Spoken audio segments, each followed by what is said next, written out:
This is going to be a little bit different of a video, but the turbine car community recently lost two giant figures, and I've got to talk about them. Two guys I interviewed for the book I wrote about the Chrysler turbine car project. And so those who don't know, that's a Chrysler turbine car right there. It's a model of one back in 1963 and 64. Chrysler built a fleet of those cars, 55 of them, and lent them out to the public. And if you were somebody who was lucky enough to get one, you got to drive it for a few months and just drive it around. It's pretty cool. But they built a grand total of about 77 different turbine cars, and two of the men who worked on those cars were Jerry Gross and Bill Cary. And I interviewed them both for the book I wrote on the subject, both very, very nice guys, and they both passed away very recently. So Bill Cary, I'll talk about him first, passed away peacefully on September 12th at his home in Sylvan Lake, Michigan. He was 87 years old. He was born in 1936 in Brooklyn, New York, third child of William J. Cary Sr. and Eleanor Cary. He attended the Brooklyn Prep High School, and his family moved to Norwich, New York, where he graduated from the high school there. While a senior, he met the love of his life, Mary, with whom he eventually shared 65 years of marriage. He graduated from the University of Notre Dame in 1958 with a degree in mechanical engineering. After graduating, he served 2 years as a naval officer aboard the aircraft carrier USS Wasp. His first civilian job was with General Electric, working on helicopter engines, including the one in Marine One, which would have been used by then-President John F. Kennedy.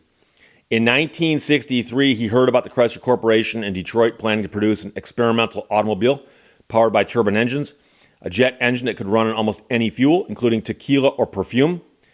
Bill was fascinated by this idea and wrote to Chrysler expressing interest. He was promptly brought on board, and Bill and Mary moved to Detroit, where they spent the rest of their married years. Bill was instrumental in the turbine car program. He threw himself into what at the time was one of the most interesting and demanding jobs in the auto industry. He created the service and delivery program for the 50 cars, which were distributed to families nationwide. And the story is often listed as 50 cars or 55 cars. They built a total of 55 cars, but 5 of them were different in one way or another than the other 50. So it was from the pool of 50 cars that the cars were lent out. So this is actually correct. If a car had a problem, he would get an urgent call to jump on a plane and solve the issue. He also wrote the service manual and developed a training program for technicians who were selected to work with on the completely new technology. Eventually, almost all of the cars were destroyed as Chrysler decided not to pursue the program, much to Bill's dismay. Later in life, Bill would be called upon again to replace the engine on one of the remaining cars at the Chrysler Archives, where he volunteered for many years. When late-night host Jay Lehto purchased a rare turbine car for his museum, he flew Bill to his home in California to assist with the delivery and delicate engine startup. And I remember when that happened, when Jay got his turbine car, and he flew Bill and his wife out, and Bill was there and said, let me walk you through the process to make sure that you know how this thing works and everything. Bill continued with Chrysler after the program ended, at the same time completing his master's degree in business administration at Wayne State. However, his heart was no longer in the work. His mind and spirit were increasingly drawn to what both he and Mary felt called to pursue the peace movement and advocating for social justice issues. Bill decided to take an early retirement from Chrysler, and he and Mary took on operating the Oakland County Peace and National Priorities Center, a peace education center that provided educational materials and programs to the public on various aspects of peace and justice. He served in the National Council of Pax Christi, the Catholic International Peace Movement, and he and Mary chaired the Michigan chapter of the organization. So the obituary goes on much longer than that. So I'm gonna skip over that because I wanted to focus on what he's doing with the cars. And Bill was the guy who went out and repaired the cars in the field. That's one of the things he did. But I have to tell you that when I started doing research on the book I wrote, I started tracking down as many people as I could who worked on the program. And Bill Cary was one of the nicest guys I ever met. And now I've met a lot of people because I've written a lot of books and I've interviewed a lot of people for my books. And Bill Cary, I remember I called him. He had a listed phone number. I called him and he said, come on out. You know where Sylvan Lake is? I'm like, yeah. Gave me his address. I met him at his house. Took me in his living room, pulled out a suitcase filled with papers, pulled out boxes of stuff, started showing me stuff. You want to borrow something? Answering questions. I'm recording the conversation. And it became just a fascinating interview. And he became one of the guys that I could turn to And occasionally, if I got stuck, I could call him and say, hey, Bill, I got a question for you. What's that? What's that? He'd help me out. And so the other thing that's important about the story that I've been telling here and the stories I've told about these guys on my channel is that when Jay Leno's turbine car failed, the engine failed in it a couple of years ago, Jay got in touch with the people at Williams International, and they spent 3 years getting his car fixed. When they did that, they asked for people within Williams who wanted to volunteer to help to pitch in. And somebody also sent the word out into the Chrysler community and said, does anybody want to help with this? And several people volunteered from that community, including Bill Cary. So Bill Cary stepped up in 2021 and said, yeah, you guys need help? I'm here. And so there's a documentary that the Hagerty Foundation put out about the Chrysler Turbine Car program. And they interviewed Bill Cary and Jerry Gross and a guy named Ted Ciagala. And they were on camera talking about the program, how much fun it was to be involved in the program after all these years, trying to get one of these cars back on the road, what it was like just seeing the car again. And Bill and Jerry both spoke on camera about that project, but also the original project. And Bill Cary jokingly has told people that these cars to him were like his children because he spent so long running around taking care of them. And now, every now and then one pops up. And I saw a note about Bill's passing that was passed along by the people at the Stahl Museum in Michigan because they recently acquired a running Chrysler turbine car. And when they got it, Bill called the museum and said, hey, my name is Bill Cary. I used to keep these cars running back in the day. Please, when the car gets there, don't start it till I show up. And amazingly, and I don't even know how these kinds of things work, but somebody contacted me and said, hey, Steve, you're invited. Come on out and watch this car get fired up for the first time in a while at the Stahl Museum. And so I go there, and a bunch of my friends are there, including Bill Cary. And so I saw Bill at the Stahl Museum, and he went over the car completely, underneath the car, engine compartments, and at one point in time, he pulled out a set of gauges that he plugged into something, and when they fired the car up, he was watching the gauges, and I remember talking to him about it, what he's looking for, and so on.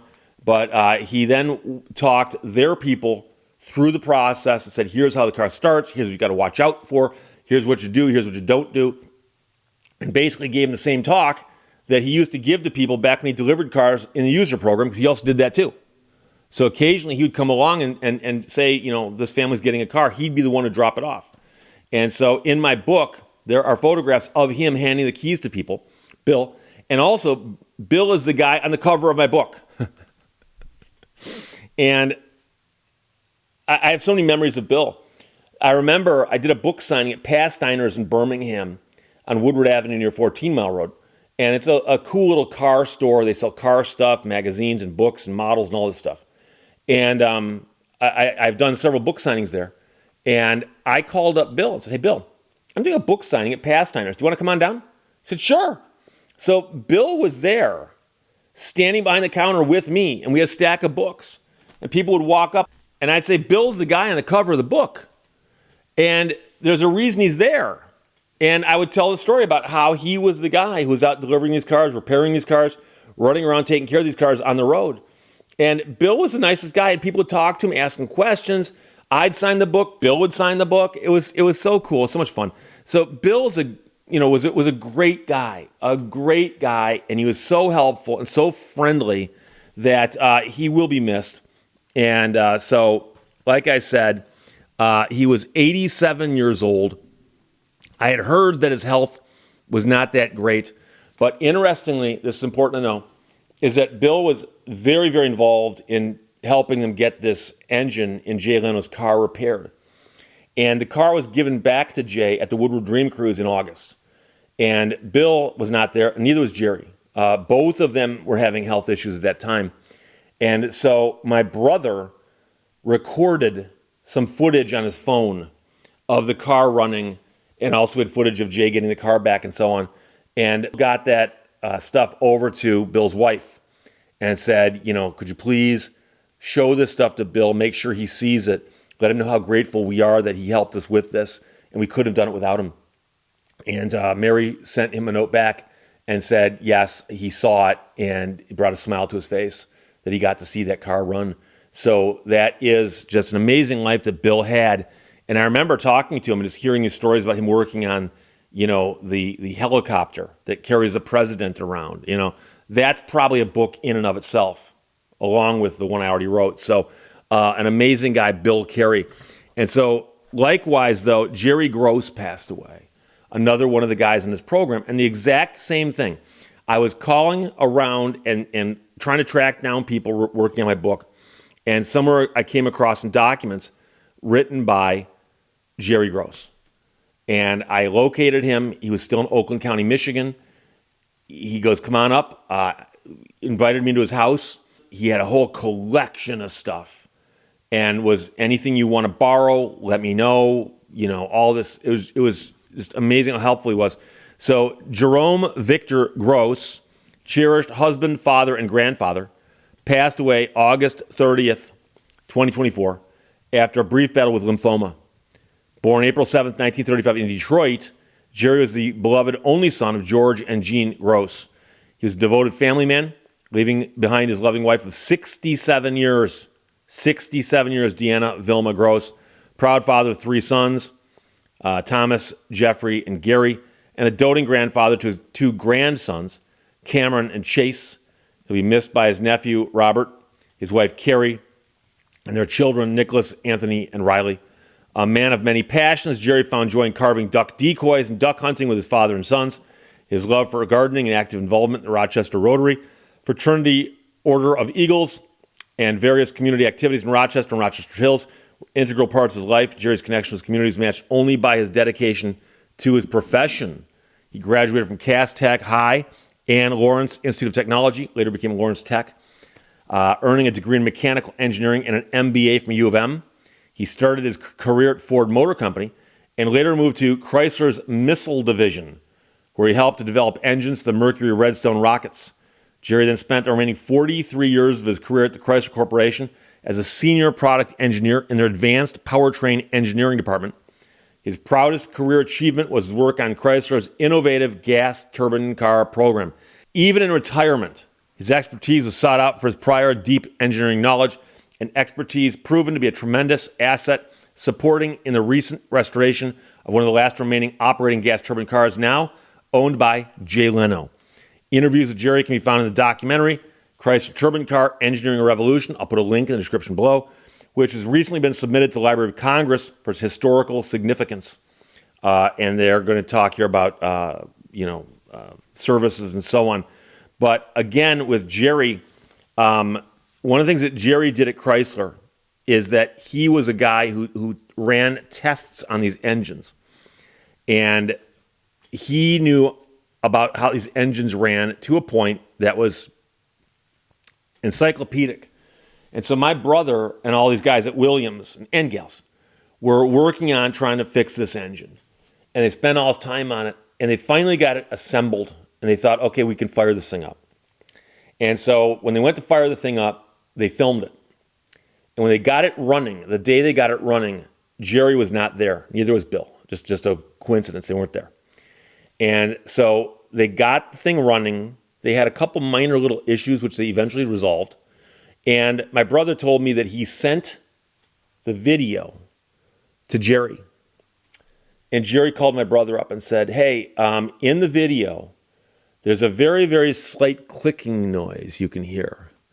And that clicking noise is because I suspect there is this thing on the fuel control unit underneath the engine that has a spring that controls it, and the spring is worn out. Replace that spring, the clicking noise will go away. My brother did it, and it worked. And it was decades of working on these engines that he still had in his head, and it resolved an issue instantly that my brother and his team probably would have spent a week on. And so I will tell you that Jerry's son contacted us a little while back and said, hey, my father's getting older, and I wonder if there's any way we could get him out to see Jay Leno's garage, his car collection. And my brother sent Jay a note and said, hey, what about it? And Jay goes, sure. And so Jerry and his son went out to California, saw Jay Leno's garage. Jay had a cake there for them. And apparently had a great visit there. And when I was at the Dream Cruise and Jay got his car back, neither Bill nor Jerry were there because of their health issues. But Jerry's son was there. And he came up to me and he said, hey, Steve, I want to thank you for, passing on the message and helping coordinate that, getting my dad out to see Jay's car collection. And I said, oh, no, absolutely. I'm glad I could help. He goes, because unfortunately, my father's health is not as good as it was. So if we didn't do it then, it would never have happened. And I said, oh, okay, well, just tell your father I said hello and, how proud we are that he helped get this thing running. Because, it took them 3 years, but they got it running. But again, these guys were so helpful, both with helping Jay Leno get his car back on the road, but with me writing my book. And so, I started writing books about 20 years ago now, maybe a little bit longer ago than that. And the first book or two I wrote, I just wrote them hoping I could get them published. I didn't have any contract. I didn't have any connections. And the Turbine Car book was like that. I literally wrote that book hoping I could sell it.